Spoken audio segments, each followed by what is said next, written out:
Mohamed Ziri. Je suis un habitant de Montargis depuis 2010 maintenant. Et je voulais raconter en fait mon histoire par rapport à mon aventure avec le restaurant Napoli. On a ouvert maintenant sur Montargis depuis 2010 et qu'on a installé en face de la gare de Montargis depuis 2012. Puis aujourd'hui de ce temps que tu nous accordes et de cette vidéo pour raconter un petit peu toutes nos histoires, nos bons moments comme les petites épreuves qu'on a connues. Alors nous, quand on s'est installé sur Montargis en 2010, on a commencé avec un petit restaurant de famille. Ça se passait super bien. On avait ramené du nouveau, ce qui fait on s'est fait connaître un petit peu par les gens. Puis en 2012, on a eu la chance d'avoir un petit coup de pouce d'un grand monsieur. Puis en 2012, on a signé le bail et on a pu ouvrir en septembre 2012. Ça avait fait un grand événement. Bon, il y a eu des petits tracas déjà en 2012. On a eu la malchance d'ailleurs dès le début du Napoli en fait d'avoir des gens qui nous ont mis des petits croche-pieds pour empêcher l'ouverture du Napoli à l'époque.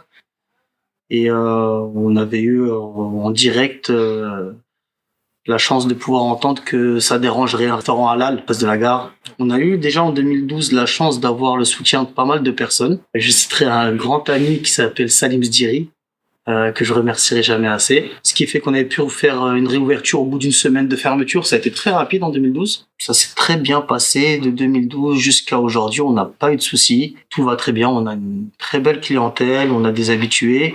Maintenant, comme je dis, c'est même plus une clientèle, c'est une petite famille.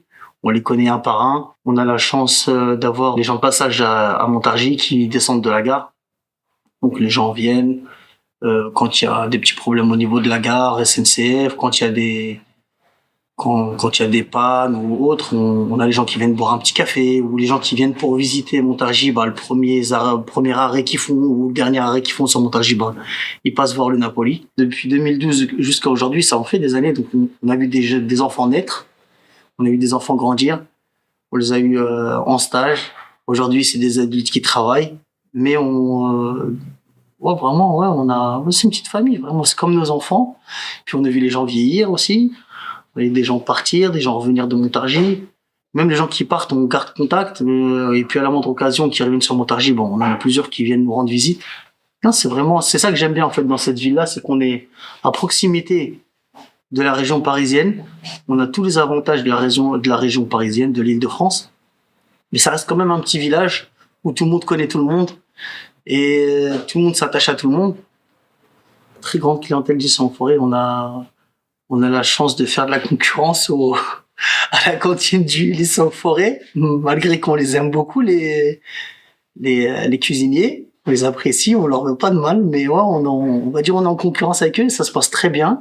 On a les petits lycéens qui viennent, ça veut dire de midi à 14h, en fait, on a les vagues de lycéens. On s'est déjà retrouvé avec 60, 80 petits jeunes qui mangent le midi en même temps. On a plusieurs vagues. Ils nous appellent avant d'arriver.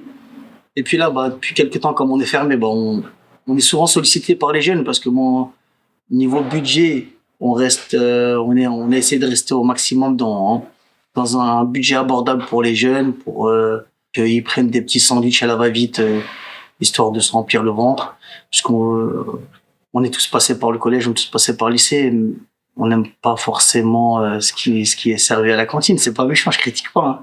J'aime beaucoup les épinards de la cantine, mais il y en a qui aiment pas. On a beaucoup développé la vente en livraison et la vente à emporter. D'ailleurs, notre carte, elle est souvent, nos promotions, elles sont souvent ciblées sur la vente à emporter beaucoup sur la vente à emporter et sur et ce qui est en livraison pour éviter que les gens sortent. C'est vrai que maintenant, on est dans un monde où une fois qu'on rentre, on n'a pas forcément envie de sortir, on a envie de rester en famille. Et après, les promotions, on fait beaucoup de promotions sur ce qui est à emporter.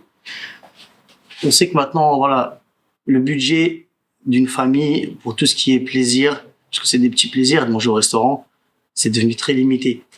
On avait même réussi pendant un moment à négocier plusieurs produits. Le produit le plus cher dans la restauration pizzeria, c'est la mozzarella, comme on travaille en 100%. On avait réussi à négocier un très bon prix. On avait fait une grande banderole, ça s'appelait promo anti-crise. On avait réussi à faire les 3 pizzas pour le prix d'une. 3 pizzas à 15 €. Mais bon, maintenant, il y a eu le Covid, ça a encore augmenté.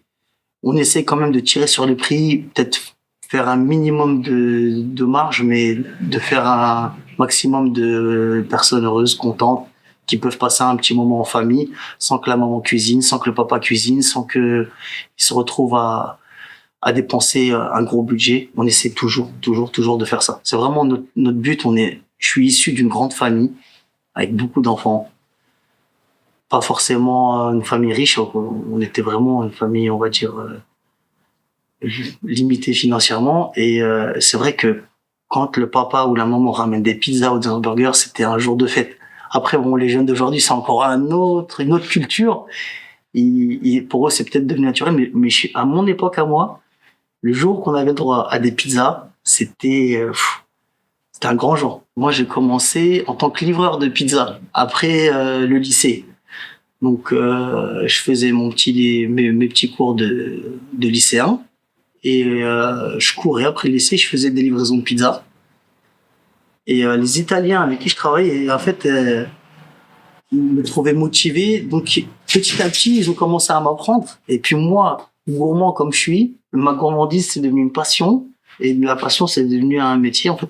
Donc, j'étais seul à avoir on va dire, avoir réellement le métier. J'avais le métier. Et puis, en famille, en fait, on a commencé à parler et on est parti sur le projet. Donc, on a toujours été en famille. J'ai toujours eu mon père, ma mère qui travaille avec moi, mes sœurs qui ont travaillé pendant une petite période, mais maintenant, elles ont arrêté. J'ai mon petit frère qui m'a toujours suivi, mon beau-frère. Et après, on a toujours eu aussi des employés. Je sais même pas moi, j'arrive pas à employer mon employé parce que ça devient, on commence en tant qu'employé, mais en fait, ça devient des amis jusqu'au jour d'aujourd'hui.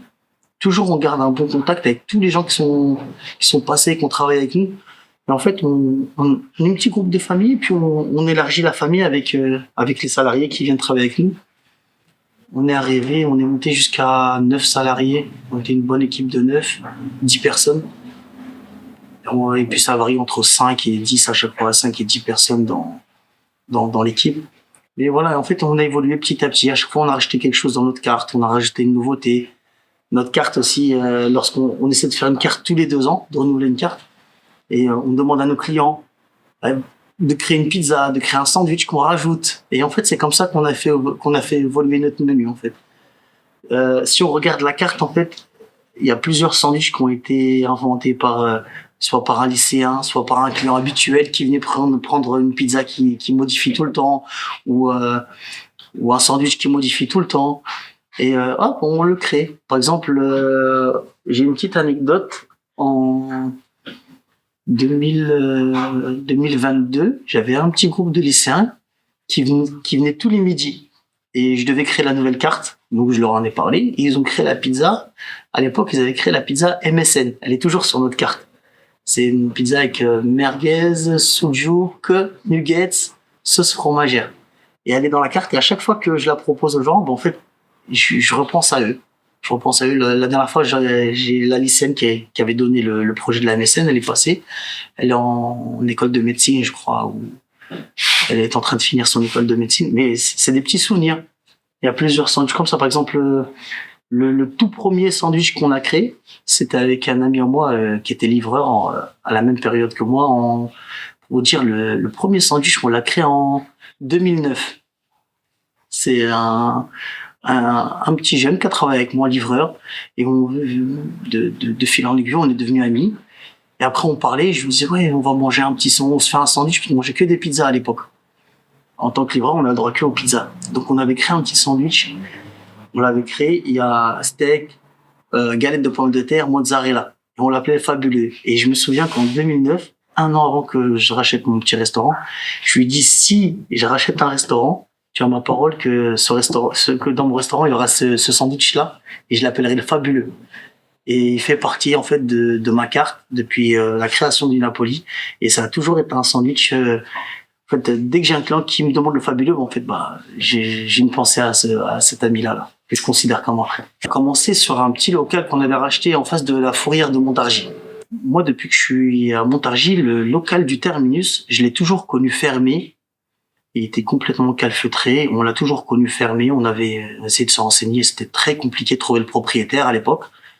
Et j'ai pas les dates exactes, mais je crois que ça faisait un bon 10 ans qu'il était déjà fermé.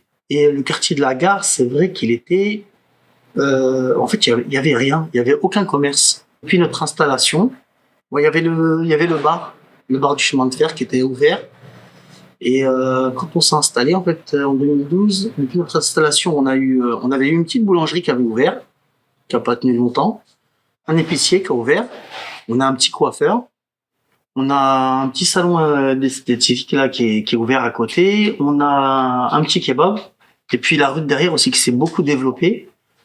Et de toute façon, on voit que le quartier évolue, on voit qu'il y a des changements sur pas mal de choses qui sont améliorées dans le quartier. On va pas se voiler la face. On voit que ça évolue, que ça bouge, qu'il y a des nouvelles ouvertures tous les jours, qu'il y a des gens qui cherchent à rouvrir des commerces dans le quartier.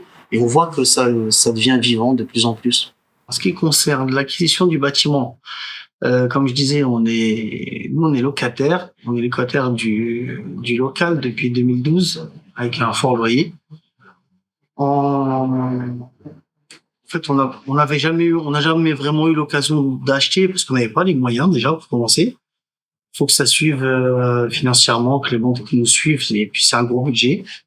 En 2016, ça avait été racheté par un investisseur, un petit investisseur qui, petit à petit, en fait, a appris à nous connaître. On est devenus proches, lui et moi, sa petite famille aussi. Donc voilà, on a un très bon contact en fait. Avec mon propriétaire, toujours une bonne entente.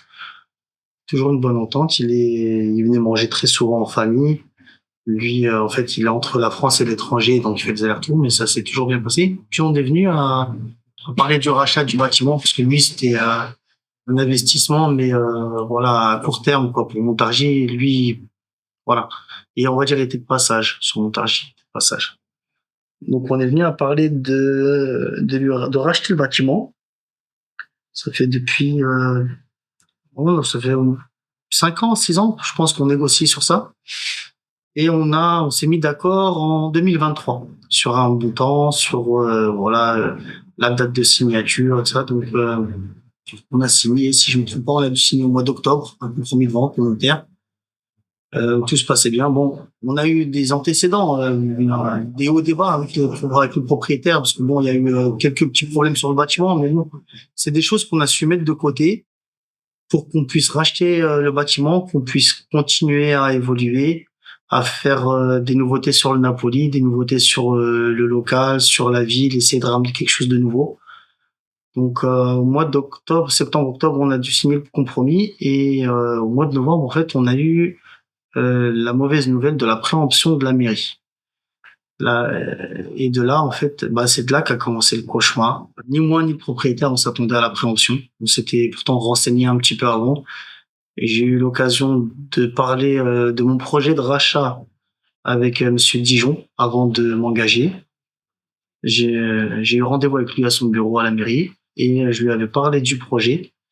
Le propriétaire tombe des nues, moi c'est pareil.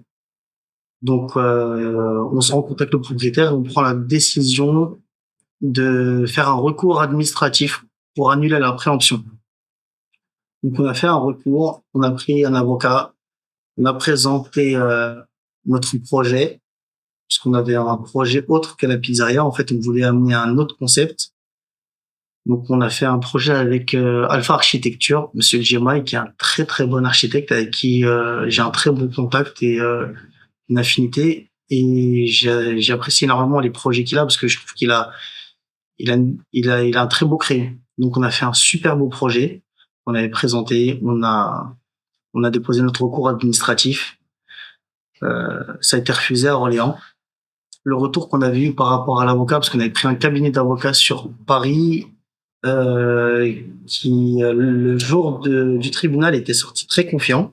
Le lendemain, en fait, s'attendait pas du tout à une réponse en faveur de la mairie. Il était très étonné. Donc le propriétaire non plus, parce qu'on avait vraiment un très beau dossier. On est locataire depuis des années en tant que particulier et en tant que professionnel, mais ça on y reviendra un peu plus tard sur le côté particulier. Et le propriétaire non plus s'y attendait pas, donc on a eu la mauvaise nouvelle. C'était, si je me trompe pas, au mois de janvier, je crois. Donc on a eu la décision du tribunal administratif qui était favorable à la mairie.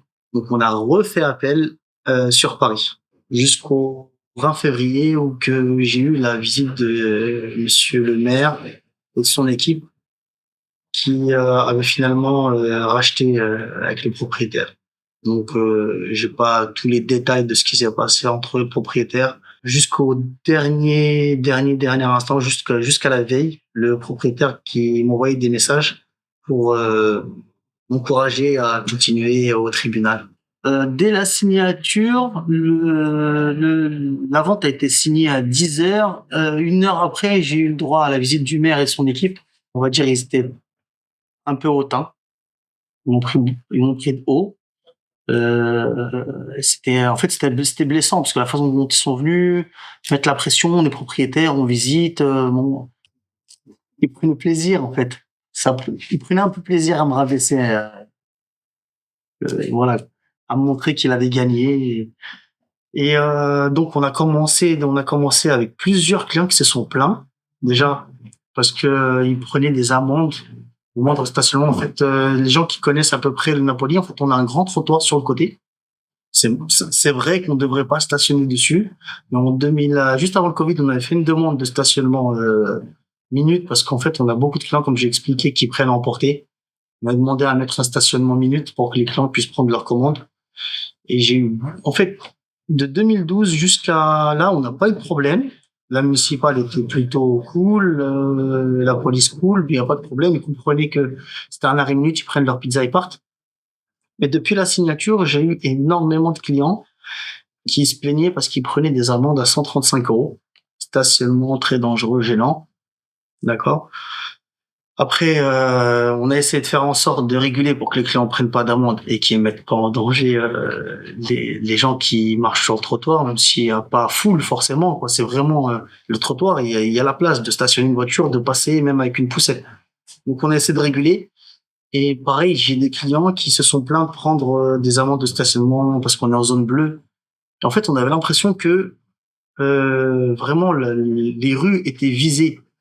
On a vraiment eu l'impression que voilà, les clients à peine stationnés, tac, directement ils se prenaient l'amende. Ça, c'est le retour qu'on a eu déjà de nous-mêmes, de notre ressenti, et puis plusieurs clients aussi qui m'ont fait la remarque. Donc déjà, on a eu une petite perte de chiffre d'affaires par rapport à ça. Le 5 avril, on a profité des vacances scolaires. Ça, c'était prévu déjà depuis un certain moment. Et le 8 avril, j'ai des voisins, des clients qui passent souvent, qui m'ont prévenu qu'il y avait des passages de police et un groupe de personnes qui faisaient des allers-retours jusqu'au 14 avril. Le passage 14 avril, c'est mon anniversaire, je viens d'avoir mes 40 ans. Donc, mon beau cadeau de la mairie, ça a été une fermeture avec un arrêté municipal pour sécurité. Ils n'ont pas pu accéder, mais de l'extérieur, ils ont déduit qu'il n'y avait pas d'alarme incendie. Ils ont déduit qu'il n'y avait pas de plaque au coupe-feu par rapport aux appartements et que ça mettait en danger les habitants, sachant que on est 3 habitants dans le bâtiment, qu'il n'y a jamais eu de problème de 2012 à aujourd'hui. Qu'en 2012, c'était l'ancien propriétaire qui a fait les travaux. Il avait fait les travaux, il avait tout mis aux normes. Et ils ont vu un fil électrique au niveau de la porte de sortie, mais comme j'ai expliqué, je sais pas si on le voit sur la caméra, c'est le bloc de secours qui devait être changé par l'électricien, et on avait profité de notre période de vacances pour lui donner les clés qui viennent le faire. Donc voilà, on a eu la fermeture. Donc on n'a pas pu avancer à notre tour, mais à notre tour, on essaie de reprendre en charge le dossier. Donc ce qui concerne de cette fermeture-là, dès notre arrivée, on a essayé de prendre contact avec des personnes compétentes. On reprit point par point.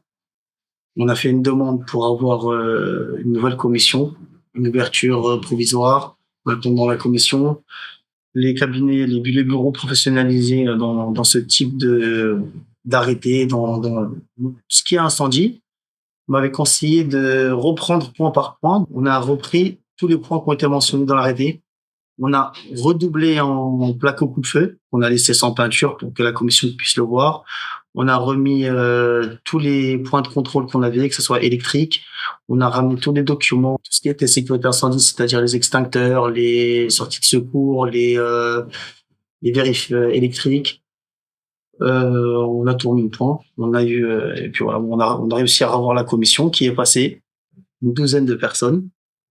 J'avais fait déplacer un spécialiste de commission d'un bureau de sécurité qui a pu m'assister parce qu'on ne connaît pas tous les petits points, les petits mots, les petites virgules qu'ils utilisent. Je peux répondre à mon niveau, mais si c'était un peu plus technique, j'aurais pas pu. Donc la personne m'a assisté, la commission s'est bien passée, ça s'est super bien passé avec la sous-préfecture, le chef des pompiers, il y avait un responsable de la mairie, il y avait un représentant de la police. Ils ont pu visiter, vérifier que tout était aux normes. Ils ont vérifié le placo coup de feu. Ils m'ont demandé pourquoi on l'avait fait. Je leur ai expliqué que je l'ai fait pour justement voilà prévenir au lieu de guérir. Donc voilà, ils avaient directement le placo coup de feu. Ils ont pu vérifier qu'il était double, ça veut dire 1 heure. Ils ont pu vérifier, tester les alarmes incendie, tester les coupures électriques, tester les blocs de secours, vérifier les portes coup de feu. Donc voilà, ils ont vérifié tout ce qu'il y avait à faire. Ils ont vérifié tout ce qu'ils avaient mis point par point. Ma sécurité a été validée. Fin de la commission, on a eu une petite réunion, en petit comité. Les derniers mots, c'est on vous autorise à réouvrir avec condition de faire passer un bureau de contrôle pour valider. Comme eux peuvent pas de eux-mêmes faire valider parce que les travaux ont été faits sans demande. Comme moi, j'ai fait les travaux selon les points de l'arrêté, mais que ça soit validé par un bureau agréé. La personne qui dit cela, qui est-ce? Représentant des pompiers, la sous-préfecture, il y avait monsieur Coquelin, qui représentait la mairie, la représentante du commissariat. Comme je vous dis, moi, on n'a pas l'habitude avec les commissions. Donc moi, j'ai pas pensé à leur demander un écrit ou enregistré, mais mot pour mot, on vous autorise la réouverture, mais on est obligé de vous mettre à la condition de bureau de contrôle. Et nous, on est obligé de mettre défavorable tant qu'on n'a pas le document du bureau de contrôle. Alors, ce jour-là, justement, comme je disais, il y a des termes que nous, on ne connaît pas, des termes techniques que moi, je ne connais pas. Je pourrais même pas vous les dire sans vérifier sur mon téléphone parce que c'est des abréviations. Le pompier avait demandé un document qui est valable pour les restaurants en catégorie type 1, c'est-à-dire les grosses structures, les gros fast-food, les grosses franchises. Et moi, je suis en type 5. C'est un petit fast-food que j'ai. Donc, le bureau de contrôle a essayé de négocier, mais bon, le pompier a insisté, donc on a fait en sorte de prendre la remarque et puis on a fait déplacer les bureaux agréés qui est venu faire. Et pareil, ça a été très compliqué puisque le bureau de contrôle, comme il expliquait, je peux pas fournir un document qui n'est pas adapté au type de restauration.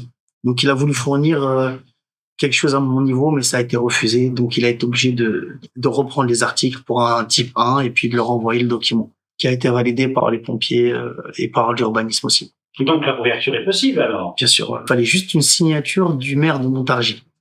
Là, voilà. Alors, la signature du maire, on l'a demandé. On l'a commandé plusieurs fois. Mais le maire de Montargis voulait absolument visiter les locaux pour vérifier le travail de la commission de sécurité. Moi, je reste sur mon point, sur le fait de dire que il n'est pas plus apte que la commission de sécurité à valider ma commission. Surtout, le maire de Montargis peut pas venir vérifier la commission parce que de un, il connaît réellement pas les normes de sécurité.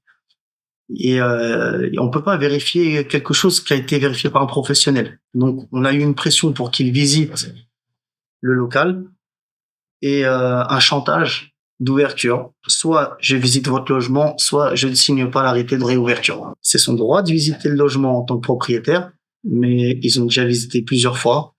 La préfecture, l'ARS a visité déjà le logement. La mairie a déjà visité le logement. Le jour de la signature, le jour du rachat, je les ai autorisés à rentrer dans le logement alors que je n'avais aucune obligation. Et là, lorsqu'ils sont revenus pour vérifier la commission de sécurité et qu'ils m'ont fait le chantage, je les ai pas laissés, j'ai laissé uniquement l'architecte et le service technique vérifier, rentrer, vérifier l'état du bâtiment. Et c'est mon droit. C'est mon droit, c'est pas un lieu public, c'est ma vie privée. Et j'ai pas accepté qu'on rentre plusieurs fois dans mon logement. Comme je l'ai fait remarquer au maire, je dis, est-ce que on visite mon logement et après on visite le vôtre? Bien sûr, il a refusé. Personne n'accepterait qu'on visite tous les 4 matins son logement, que tous les 4 matins on rentre dans sa vie privée. Il y a personne qui peut accepter ça.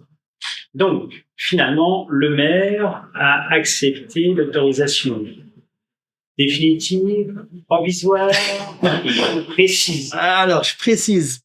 Entre-temps, en parallèle de toutes ces mésaventures, toutes ces actions qui ont été menées, toutes les démarches administratives qu'on a fait, j'ai sollicité le soutien des Montargois. Comme je vous ai dit, c'est une petite famille. C'est ça que j'aime en Montargis, c'est que tout le monde est proche de tout le monde. Et on avait sollicité en parallèle avec des amis, on avait organisé une mobilisation devant le Napoli pour montrer qu'on avait le soutien des gens de Montargis. Parce que ce qu'on nous avance à chaque fois comme projet, c'est réhabilitation du terminus, réhabilitation du quartier. Et quand on dit réhabilitation, c'est pas forcément maintien du commerce actuel ou maintien de mon projet. C'est réhabilitation, ça veut dire retaper le bâtiment, ce que je trouve tout à fait normal et légitime. Mais on veut remettre une brasserie comme dans les années 80. Le monde a changé, on est en 2025, les générations ont changé, la population a changé. Donc on a fait une mobilisation. J'ai demandé à tous mes clients, à tous les gens de venir me soutenir. Et suite à la pression de cette mobilisation, en fait, la visite du maire a été faite le jeudi. Notre mobilisation devait être faite le vendredi soir à 19h. Et en fait, le vendredi matin, le maire de Montargis a décidé de signer mon arrêté provisoire pour vérifier exactement les mêmes points que la commission et pour vérifier exactement les mêmes points qu'il a vérifiés lors de sa visite du jeudi matin. Bon, après, je pose la question, mais la réponse, elle est simple. Est-ce que le provisoire jusqu'au 10 juillet, c'est pas pour étouffer la mobilisation et c'est pas pour étouffer l'affaire, sachant qu'au mois de juillet, il y aura moins de monde, ça sera les vacances et on pourra relancer des attaques pour essayer de supprimer le commerce actuel parce que on a des projets personnels. Voilà. On a fait une pétition, on a eu énormément de signatures, 890 signatures. On en a affiché 400 parce que j'ai fait une bêtise en fait en faisant la pétition. En fait, j'avais mis une case avec les numéros des gens et il y a des gens en fait qui ont demandé à être anonymes. Ils voulaient pas qu'on affiche leur nom, qu'on affiche leur prénom, leur numéro de téléphone. Donc on en a affiché à peu près 400, je crois, ou un petit peu moins sur sur la vitrine du Napoli le jour de la mobilisation. Combien de personnes sont venues le jour de la mobilisation? Alors officiellement, ils ont annoncé 100 personnes. Nous, on a compté un petit peu plus. En fait, nous, on est resté devant le Napoli jusqu'à 21h, jusqu'à peu près la tombée de la nuit, et on a continué à avoir des gens qui sont venus en s'excusant parce que voilà, faire une mobilisation le lundi pour le vendredi, et les gens forcément ont le sport le vendredi soir, les gens qui travaillent, mais on a eu du monde qui a continué à venir jusqu'à 21h. On a eu beaucoup de gens. On leur a permis de visiter le Napoli. On prévoit notre ouverture normalement ce week-end. On va essayer de faire peut-être un jour avant une ouverture pour tous les gens qui veulent visiter la cuisine, pour regarder. Notre cuisine a toujours été ouverte à nos clients. En fait, on a toujours été transparent sur ce qui se passe en cuisine. Le bail, ouais, ça fait partie aussi des grosses problématiques. Le bail a été signé en 2012 avec le premier propriétaire, ce qui a continué 369. Et on a continué, on n'a pas re-signé le bail avec le second propriétaire. Et comme on était en projet de rachat, donc on n'a pas renouvelé de bail, mais en 369, s'il n'y a pas rupture ni du locataire ni du propriétaire, il se renouvelle automatiquement. C'est comme ça en fait, un bail commercial en 369. Et comme on était en projet de négociation pour racheter le bâtiment, donc on a continué. On a 3 000 € de loyer, 3 000 € TTC, aucun retard de paiement, ça se passe très bien. On a nos quittances. Alors, ce bail, excuse-moi, mais ce bail termine quand? Le bail qui avait été signé en 2012 et qui a été prorogé? 2021. Nous, on est en négociation de rachat, donc ça continue. 2021, 2022, on est en négociation 2023. 2023, on décide d'aller signer au notaire parce qu'il y a eu le Covid, il y a eu le fait, comme je vous dis, que lui, il est à l'étranger, en fait. Il fait les allers-retours, il fait 6 mois entre la France.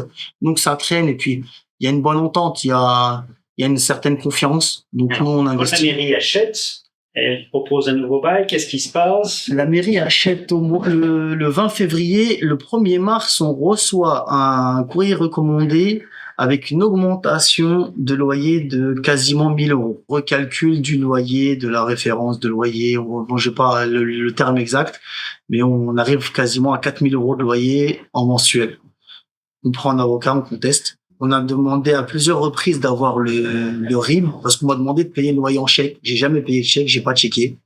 La société n'a pas checké et on veut pas travailler en chèque parce que voilà, c'est notre façon de gérer notre compta. On a toujours fait en virement et on a nos preuves. D'ailleurs, le mois de février avait été réclamé par la mairie. Donc, heureusement que ça a été fait en virement parce qu'on a pu sortir la preuve du virement. Là, de l'avis de notre avocat, c'est pas normal qu'on augmente de 1 000 euros. Il y a une augmentation qui peut être faite, même si elle n'est pas obligatoire. Elle peut être faite, mais c'est minime. C'est pas 1 000 euros. On peut pas recalculer sur 2012. C'est impossible. Et on a eu encore une meilleure nouvelle. Mais notre avocat, en fait, va demander justement une baisse de loyer. Parce que sur le calcul du loyer au mètre carré, on est quasiment du double au mètre carré.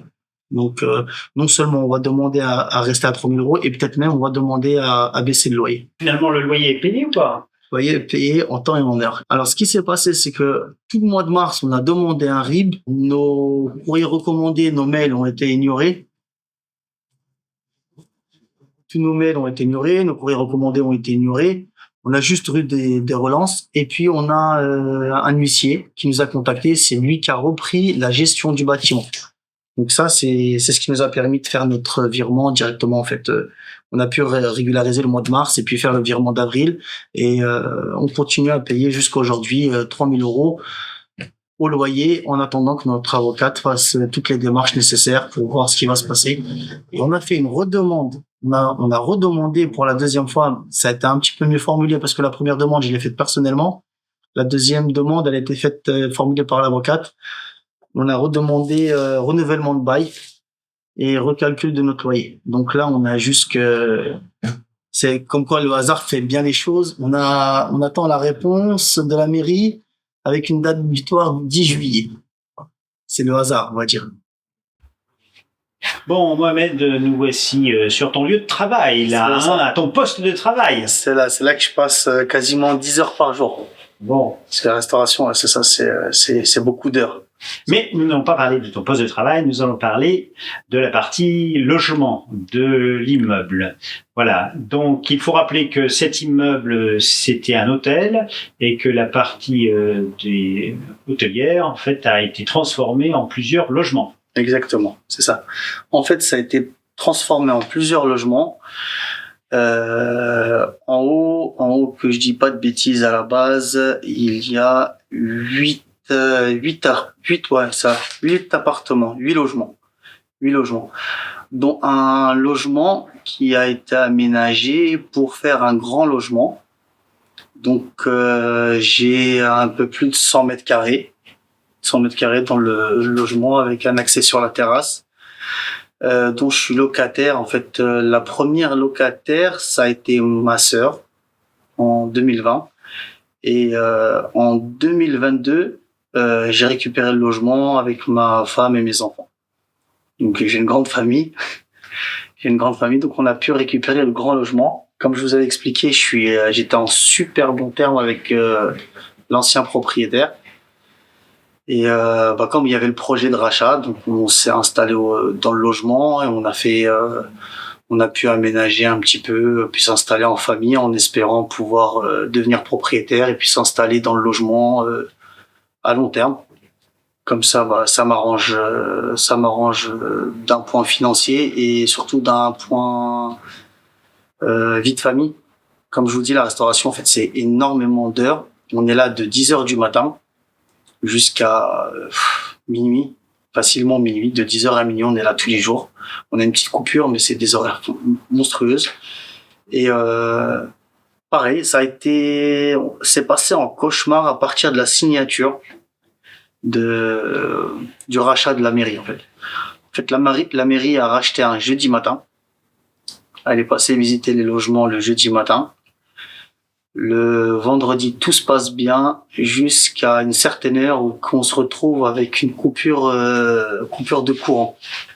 Donc il y avait déjà certains problèmes de coupure, mais qui étaient minimes. En fait, c'est s'il y avait trop de voisinage, parce qu'on avait trop de voisins qui tiraient sur les legs, ça coupait. Donc on faisait pas de son, on remontait le disjoncteur et puis basta. Mais le vendredi, en fait, on s'est retrouvé avec une coupure, plus d'élec, donc plus d'eau chaude, parce que l'eau chaude c'est relié à l'électricité, plus de chauffage. On était au mois de février, il faisait super froid. Et c'est là que, en fait, on a compris que l'abonnement avait été fini en appelant Engie. On appelle la mairie, pas de réponse, pas de nouvelles. En plus, on est vendredi, ça passe sur le samedi. Donc, paniqué, on essaie de faire comme on peut, d'appeler Engie, d'appeler les avocats, d'appeler les gens qu'on connaît. On a eu la chance d'être mis en contact avec l'équipe à Monsieur Olivier Masson, qui est venu directement, qui a essayé de nous soutenir comme il pouvait, de faire les démarches. Il nous a proposé même de venir chez lui. On a essayé d'appeler Monsieur Dijon, pas de réponse. Et on a utilisé les moyens d'aujourd'hui. Donc on a fait une petite vidéo, on a fait un petit partage sur Facebook, sur les réseaux. Et de là, dès qu'on a eu le soutien des gens de Montargis, ça a fait réagir la mairie, qui a invoqué en fait le fait que c'était pas eux qui avaient coupé, qu'il y avait eu une coupure qu'ils comprenaient pas, changement de propriétaire, tout ça. Donc nous, ce qu'on a eu comme discours, qu'ils faisaient leur maximum. Donc samedi, la nuit de vendredi et samedi, on a essayé de faire comme on pouvait. On a été chez de la famille. Samedi, pas de nouvelles. Samedi, on nous dit oui, mais là on est le week-end, on peut rien faire. Je continue à appeler NJ. J'arrive à avoir un technicien que j'ai enregistré, j'ai les preuves. Le technicien me certifie que le contrat a été résilié à la demande de Monsieur Dijon, le maire de Montargis, et il me certifie, j'ai l'enregistrement mot par mot, où il me dit que Monsieur Dijon demande à avoir 6 kVA, sachant que 6 kVA, ça allume une ampoule. Que j'étais avec mes enfants, ma femme, qu'il y avait encore des locataires. À l'époque, il y avait encore 2 ou 3 locataires et un quatrième qui était en impayé, mais ça reste quand même un être humain. En hiver, on et alors, pas le courant. Le contrat d'abonnement avait été mis au nom de Monsieur Dijon. Et pas de la mairie? Non, pas de la mairie. Monsieur Dijon. Le contrat d'abonnement au nom de Monsieur Dijon est à 6 kVA. Et il n'a pas été fait le jour de la récupération d'électricité, il a bien été fait le vendredi. Donc j'ai les preuves. NJ peut fournir aussi, si quelqu'un peut les appeler, parce que c'est enregistré, il garde les enregistrements. Donc voilà. Donc après nous, on a eu un autre discours, comme quoi c'était pas fait exprès. Après, il y a un technicien qui est venu, qui a changé à la demande. Elle avait changé je sais pas comment ça s'appelle, le disjoncteur ou différentiel d'EDF, parce qu'il était vieux. Il était pas mort. Parce qu'on a eu aussi après cette version en disant que oui, il était mort, il était pas mort. Il m'a dit je le change parce qu'il est vieux, on en met un nouveau. Il est pas mort, l'appareil, il fonctionne très bien. On n'a pas d'électricité parce que à la demande de Monsieur Dijon, qui avait demandé 6 kVA. On a récupéré l'électricité uniquement le lundi. Donc on a fait la nuit de vendredi à samedi, de samedi à dimanche, le dimanche à lundi, comme on pouvait, un petit peu à gauche, à droite, aller prendre des douches chez de la famille, des gens qui nous ont proposé de venir chez eux. Mais voilà. Moi, je suis locataire, non propriétaire, donc je peux pas investir de l'argent comme un propriétaire. Ça faisait déjà quelques temps, c'était la deuxième année qu'on n'avait pas de chauffage et on était obligé de bricoler avec des petits radiateurs électriques, quoi. Mais ça, la mairie, elle a pas pris en compte. Quand j'ai eu Monsieur Dijon au téléphone, qui était paniqué parce que ça avait tout affiché sur les réseaux, et il m'a dit ouais, bah vous chaufferez de l'eau. Ouais, je chauffe de l'eau. On chauffe de l'eau. On est en plein hiver, d'accord, je chauffe de l'eau. L'eau chaude, on va dire, c'est une chose. Et le chauffage.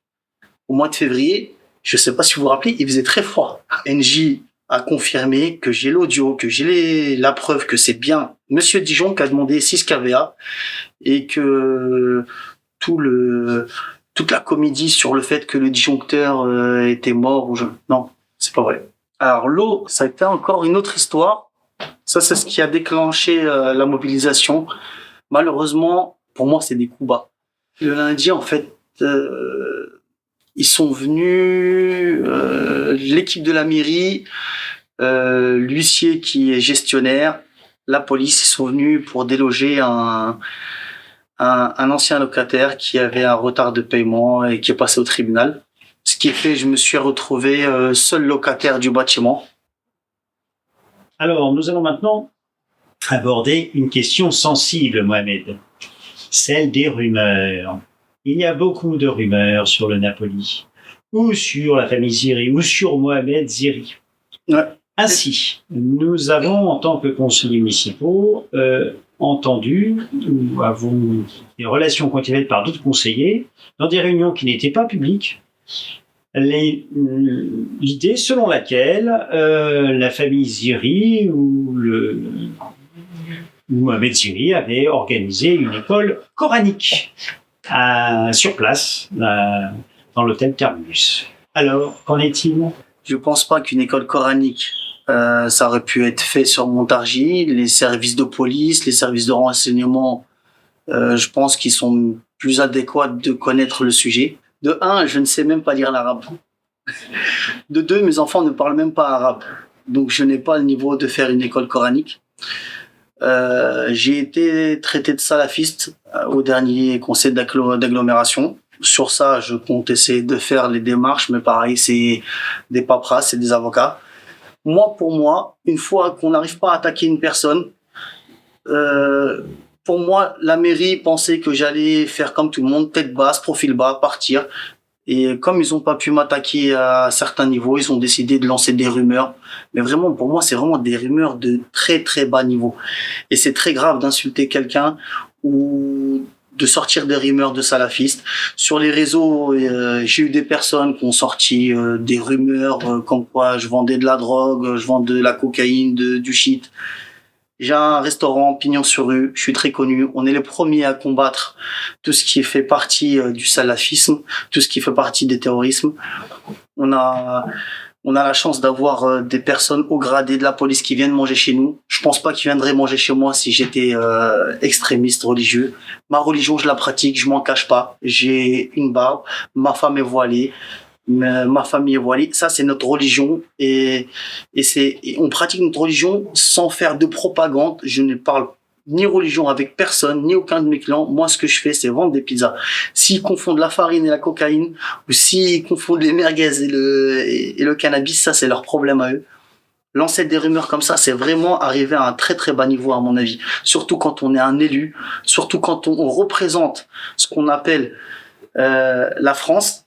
Ça veut dire on a fraternité, égalité, et maintenant on sort des rumeurs pour essayer de rabaisser une personne parce qu'on n'a pas réussi à satisfaire un caprice. Je suis désolé, pour moi c'est un caprice d'élu, et le fait qu'on lui tienne tête, ça lui a pas plu. Donc le lundi 5 mai, la mairie, la police, l'huissier, le gestionnaire du bâtiment sont venus pour déloger un locataire qui avait des retards de paiement, qui est passé au tribunal. Donc j'étais le seul locataire d'après la mairie, parce que ma sœur et son mari ont un bail. Pareil, ça c'est conflictuel. On a mis des avocats sur le dossier. C'est un bail de logement, mais en fait c'est un ancien local commercial. L'ancien propriétaire a pas fait les démarches pour changer l'affectation du local, et ça a fait tout un micmac. Donc le maire de Montargis dit que le bail est inexistant. On a les preuves du bail, on a les preuves de paiement des loyers, on a la preuve que l'ancien propriétaire a touché les loyers, a touché les APL. C'est tout un micmac. Donc d'après la mairie, on est le dernier locataire. Donc je suis locataire. Moi, dans mon bail, j'ai toujours eu dans les charges l'électricité, le chauffage, même si j'en ai jamais eu quasiment, et j'ai l'eau aussi qui est comprise dans mes charges. D'ailleurs, tout le bâtiment en fait, il est relié à un compteur et la distribution d'eau part de un seul compteur.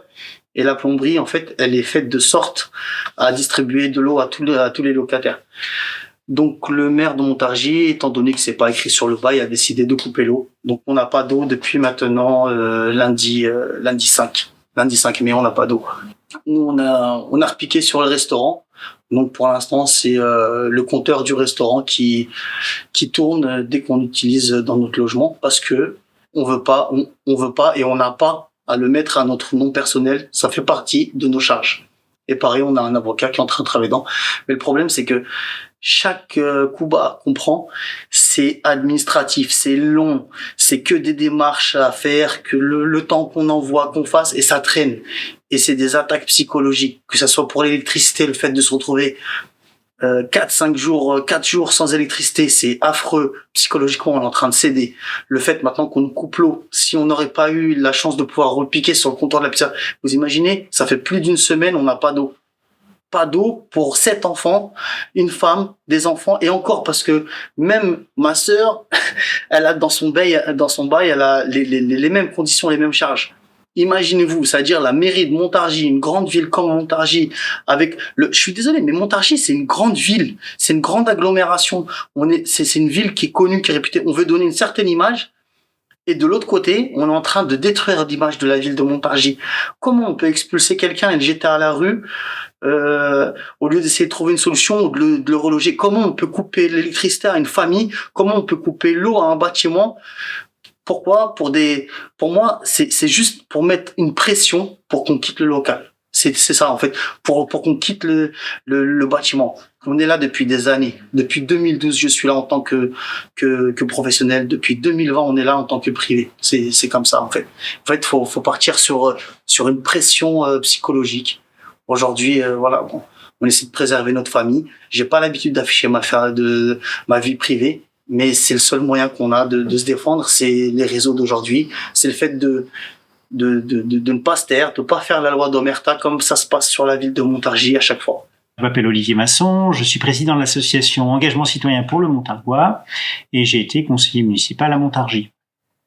J'ai été averti par une connaissance commune que la famille Ziri avait un problème concernant la coupure d'électricité en pleine trêve hivernale par la mairie. Donc j'ai pris contact avec Mohamed et donc j'ai essayé de comprendre ce qui se passait, de décoder un petit peu les réactions de la mairie et puis essayer de trouver des solutions. Voilà pour la situation. Une chose qui nous interroge, alors là sur le plan politique, de la politique municipale, c'est on ne comprend pas bien la politique d'achat et de vente des biens immobiliers de la mairie, notamment s'agissant des commerces. Je pourrais parler, par exemple, de la rue du Général Leclerc, où de nombreuses cellules commerciales ont été achetées au nom de la mairie par une société foncière, le PFLI, donc établissement public foncier Cœur de France, qui a acheté de nombreux commerces. Sans qu'il y ait de projet finalisé. Ça fait depuis 6 ans. Donc on a été très surpris de voir qu'il y avait un projet de préemption du Napoli, en fait, de la mairie parle de l'hôtel Terminus, sans qu'on connaisse le projet. Après coup, nous nous sommes rendus compte qu'il y avait un avenant à un dispositif mis en place par l'État qui s'appelle l'opération de revitalisation du territoire, dans lequel il était prévu des investissements sous le contrôle de la mairie dans le quartier de la Gare, et qui correspondait donc à 2 commerces et à 6 logements, si ma mémoire est bonne. Donc ça correspond effectivement à l'hôtel Terminus. Mais le projet réel de la mairie, on ne le connaît toujours pas. Voilà, il n'est pas et surtout, il n'est pas financé. Alors, ce qui nous interroge un petit peu politiquement aussi, c'est de voir qu'il y a des acteurs locaux qui sont prêts à investir. Et on ferait bien de s'appuyer sur eux pour faciliter les investissements plutôt qu'ils aillent investir ailleurs, parce que les autres endroits seraient par exemple beaucoup plus accueillants, où les décideurs seraient beaucoup plus des facilitateurs. Voilà. Voilà un petit peu ce qui nous interroge et pour lequel nous interpellons la mairie de Montargis. Donc ça ne concerne pas que le Napoli, bien sûr, ça concerne la politique, notamment du centre-ville, la rue du Général Leclerc, et bien sûr, si on va plus loin, la caserne Bridin, le port Saint-Roch, mais ceci est une autre histoire. Bonjour Mohamed, on s'est vu fin mai la dernière fois pour faire le point concernant les relations du restaurant avec la mairie. Alors, depuis fin mai, nous sommes là le 5 septembre, qu'est-ce qui a changé? Est-ce qu'il y a des choses nouvelles? On va dire il y a du nouveau, mais ça traîne. Enfin, on a eu l'ouverture suite à la commission qui était passée. On a eu des demandes de la commission qui ont été régularisées. En ce qui concerne la boutique, on a eu des hauts, des bas. On a eu une fermeture par rapport à un dossier. Tout a été régularisé. Là, on a eu fin août, on a eu l'autorisation complète d'ouverture avec l'ERP, avec la totalité. Mais ils veulent refaire une commission. Voilà. Donc exactement la même. Donc il s'agit bien des commissions de sécurité, voilà, et l'ERP, c'est établissement recevant du public. Exactement. Voilà. Alors tu peux me dire ce que tu as fait à propos de l'ERP? Alors pour l'ERP, on avait une dérogation par rapport aux toilettes PMR. Et Personne à mobilité réduite. voilà, c'est ça. Donc on a préféré faire les travaux, installer un toilette PMR et éviter de passer par une dérogation.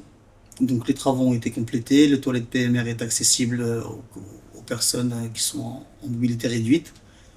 Tout ce qui est rampe d'accès, tout ça, tout est régularisé. Au niveau sécurité, on a fourni les documents qu'ils avaient besoin, parce qu'il y a eu la commission qui nous a demandé de fournir des documents, on a fourni les documents. Donc on a eu l'ouverture totale. Mais ils prévoient de refaire une commission, ce que je trouve un peu inutile, étant donné que c'est exactement la même commission qu'ils vont nous refaire, qu'ils ont eu la validation d'un bureau de contrôle. Mais bon, on suit le procédure. Bien, très bien. Voilà. Et alors pour la partie logement, qu'est-ce qu'il y a de nouveau? Alors, partie logement, on avait eu en fait avec l'ancien propriétaire la visite de l'ARS. Agence régionale de santé. Voilà, c'est ça, la préfecture qui avait envoyé l'ARS pour vérifier l'insalubrité du bâtiment. Le bâtiment avait été déclaré insalubre et le propriétaire devait faire des travaux. Et courant mois de juillet, on a reçu un recommandé de l'ARS qui n'avait pas eu l'information que c'était la mairie qui avait racheté le bâtiment. Donc maintenant, l'ARS se retourne contre la mairie pour faire les travaux nécessaires. Ah, alors c'est un peu l'histoire de l'arroseur arrosé. Alors. Voilà, c'est ça, voilà. Exactement. C'est ça.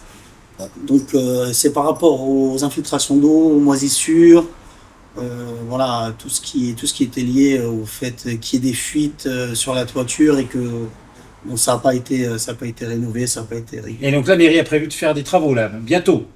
La mairie a prévu de faire des travaux, apparemment, parce qu'ils ont envoyé une personne pour faire la visite de la toiture. Mais en parallèle, ils font pas d'efforts, tout ce qui est nettoyage du bâtiment, tout ça. Pour l'instant, c'est toujours, enfin, on est les seuls locataires avec mon collègue, on est 2 locataires et on fait les travaux, on fait le ménage du bâtiment seul. Voilà. Pourtant, les charges sont payées, le loyer est payé. Donc, voilà. Et on a eu, je ne vais pas cacher le dossier, on a eu une proposition de logement, mais à l'opposé du quartier où on est. Ah, pourquoi la mairie vous propose un logement? Parce que ils vont faire les travaux du bâtiment. On n'est pas contre, mais il y a des travaux qui peuvent se faire alors qu'on est habitant. Mmh. Et puis le logement, comme je l'avais demandé, mes enfants ont grandi dans le quartier de la Gare, ils ont été à l'école de Gennebrier à Chautan. Et j'insiste vraiment sur le fait que je veux pas que mes enfants sortent de cette école-là parce qu'ils ont connu tous leurs copains, ils ont grandi là-bas et je veux pas me retrouver parce qu'ils m'envoient, ils m'ont fait une proposition de logement, mais vers Tassigny, les logements que personne ne veut prendre. Mais y a-t-il des logements disponibles dans le parc social? Je connais bien le parc social de Chautan et de la Chaussée, il y a énormément de logements disponibles. Bonne intelligence, oui. On va trouver une solution. Oui, je pense. Voilà. Je pense que il suffit de s'asseoir à une table et de parler en adulte. Et, non, il y a des solutions. Eh bien, bon courage, Mohamed. Hein. Merci. Voilà. Merci. Dans toutes ces émotions également qui suivent. Et Et pour ce qui concerne aussi le Napoli, en fait, on a eu une audience au tribunal de Montargis, Oui. parce que la mairie de Montargis avait fait une augmentation de loyer que moi j'avais considéré anormale, puisque de 3 000 euros de loyer, on est passé à 3 800, quasiment 3 900 euros.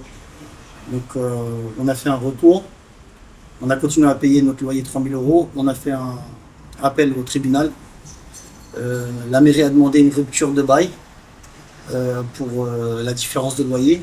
Alors ils avaient bien précisé que le rachat du bâtiment avec maintien des commerces existants, mais j'ai l'impression qu'ils font tout pour qu'il n'y ait plus de commerces existants dans le bâtiment. Parce que faire une rupture de bail pour une augmentation de loyer et un désaccord, il suffit de trouver l'accord, de donner les réels calculs des loyers, ce que mon avocat a repris avec l'avocat de la mairie. Et on attend, en fait, l'audience est restée aujourd'hui le 4 septembre. D'accord. Et donc il y aura un report. Il y a un report de prévu, D'accord. étant donné que mon avocate a ramené des éléments et il faut que ça soit étudié, qu'on reparte sur le calcul des indices. C'est un peu compliqué, mais moi je veux en venir au fait que le bâtiment a été acheté pour rénovation, pour réhabiliter le quartier. Et apparemment, à la mairie, ils avaient bien insisté sur le fait de maintien des commerces. Mais moi, ce que je vois, c'est qu'on fait tout pour qu'il n'y ait pas le maintien de commerce. On demande la résiliation d'un bail qui a maintenant 13 ans. Depuis 2012, on est là.